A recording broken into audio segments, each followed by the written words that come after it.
Бұл айтып жатқан жоқ бұны. Осы жақсы мәміледе тек қана өздерің білген намаз оқып жүрген адамдарға жоқ, бүткіл адамдарға осы болу керек.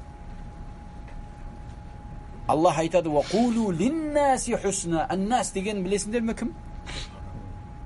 Бүткіл адамдар деп жатыр. Бұл кәпір мұсылмандар деп жатқан жоқ. "Ва қулу линнаси хусна". Бүткіл адам баласының барлығына мәміледе тек қана жақсы сөзді айтыңдар деп жатыр. Ескерту, басқа, яғни дауат, насихатты айтып жатқан жоқ бұл жерде. Жалпы мәміленің барлығында. Кезі келгенде адам өз әйелін ұрысып қою мүмкін, баласын ұрысып қою мүмкін, ол жағдай басқа.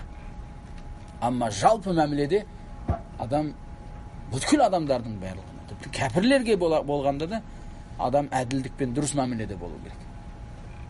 Қалай ол сенің бір сүндеттегі, таухидтағы бауырың болатын болса. Яғни сол жамандық көшедегі біреулер болатын болса, әсіресе одан бір дүниені дәметіп тұрсаң, оған бір ешкімге көрсетпейтін мінездеріңді көрсетесің.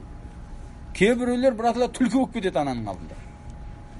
Ешқандай бір пайдасыз бауырлардың алдына келетін болсаң, менсінбейді да. Кешірмейді да оны. Себебі кешіргеннен не пайда? Кімді кешіреді? Кешіргеннің артынан пайда келетін адамдарды кешіреді. Сөйті ма? Дүниеви пайда келсе. Мысалы, тіпті ақша алғанда да кімді кешіреді?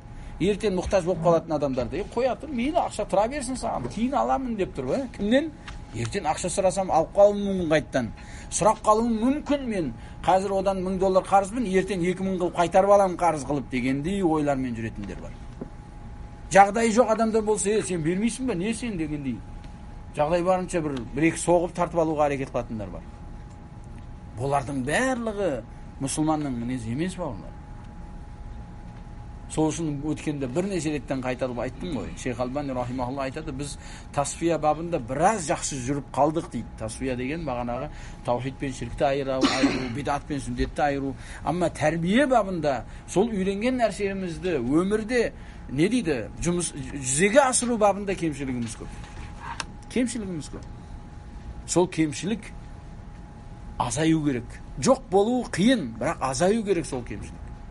Ол менде азаймаса, сенде азаймаса, онда кім істейді оны? Сол үшін бұндай жаман сөздердің айтудың қажет жоқ. Аллах субханаху ва таалаға тақуаға шақыр, ескерт, одан артықша нәрсе жоқ. Түсінікті ме?